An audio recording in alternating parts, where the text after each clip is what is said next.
Hello and welcome. I'm Fritz. I'm an advanced conversational hypnosis trainer and a relationship coach. And today I'm talking to you about how I healed from not just a regular breakup, but an actual marriage breakup with a separation and now headed into a divorce while running an online business. And the goal of this healing was to really start to get to know myself, find myself, love myself, as well as thrive amidst the shit, the shit show that has happened. And so I wanted to share this with you because I wanted to hopefully give you some reassurance that whatever you are going through, whether it's a breakup or also a divorce like me, that the thoughts and feelings that you're feeling are definitely 100% valid because I have been there. And so let's get straight to it, right? And so when I was going through the breakup, obviously it was a very, very big, massive decision for me. And the decision to separate definitely came from me. And so that decision in and of itself was super difficult, right? And it also came from my intuition, where I knew that the relationship had run its course and it was time to move on and separate.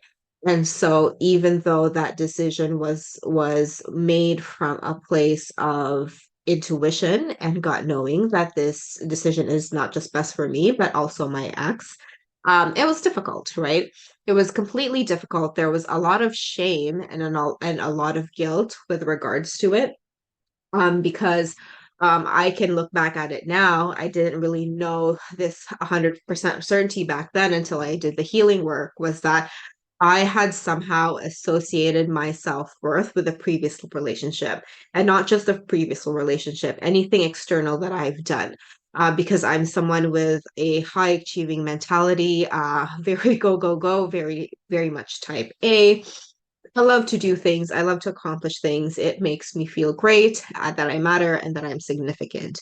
And so when something like a divorce was going to come up, that obviously weighed me down a lot because um, I felt worthy being in a marriage. And now that it has ended, I somehow associated that a marriage ending meant that I was not a good person.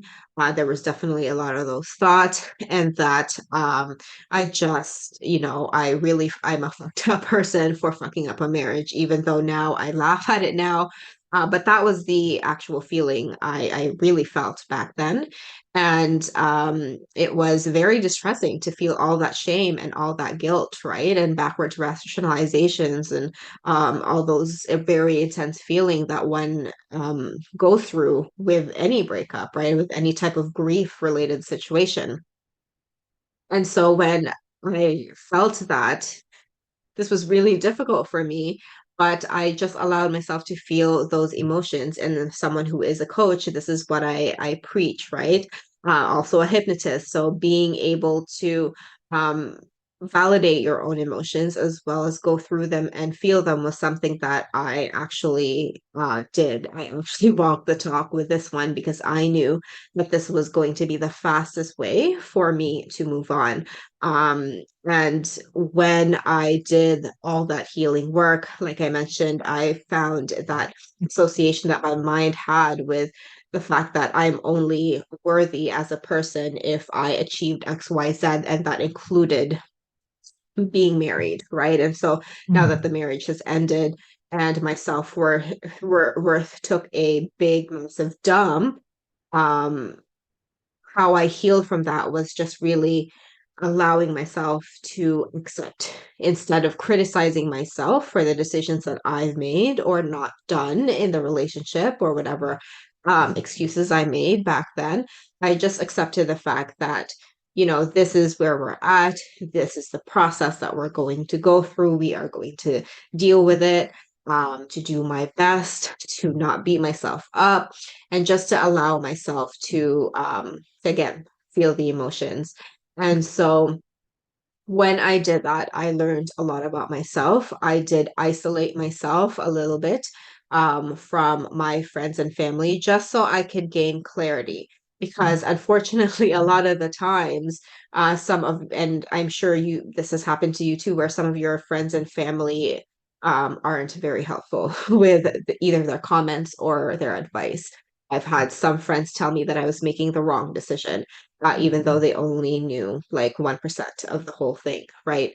And so um being able to just kind of isolate myself to really find exactly what I wanted, what I desired, what I needed, and prove to myself that the reason as to why I was doing this, why this was happening, was for the good, right?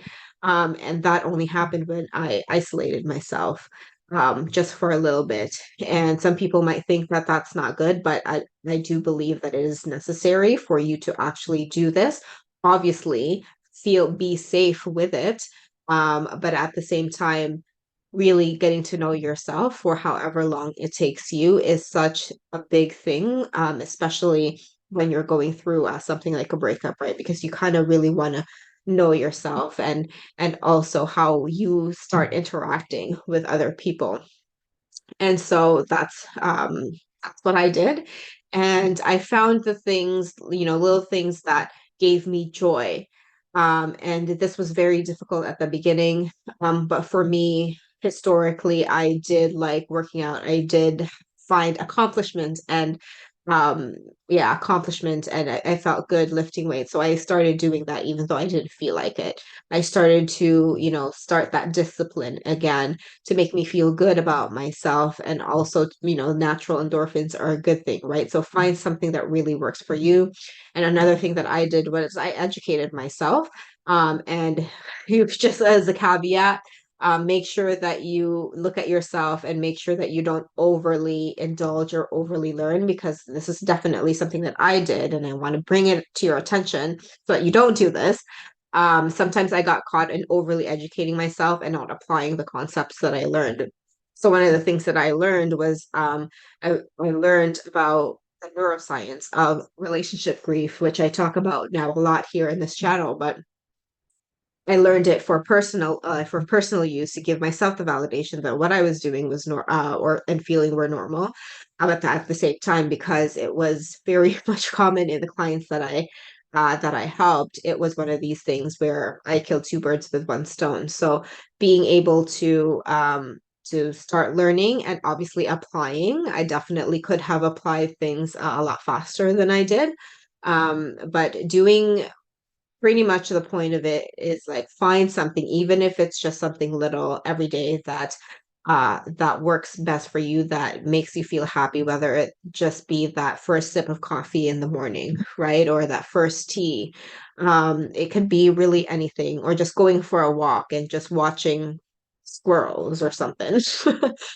Find something small every day to keep you grounded into the reality and give you that piece of hope every day that it's not all shit, because it isn't. And I know that you know that logically, but when you can prove to yourself emotionally and get yourself to smile, even if it's just a little bit, could be a funny show as well. I did watch a lot of TikTok back then for some fun, but doing all of those things and just finding every little thing that makes you smile, and just going through one step at a time, knowing that self-criticism is worse than it's the worst thing you could do to yourself, and just knowing to just give yourself some compassion and slack is really what has helped me, and hopefully will help you as you go through this difficult time. So I hope this helps. If you have any question, if you'd like to share any of your experiences, I would love to hear as well, and I will see you soon.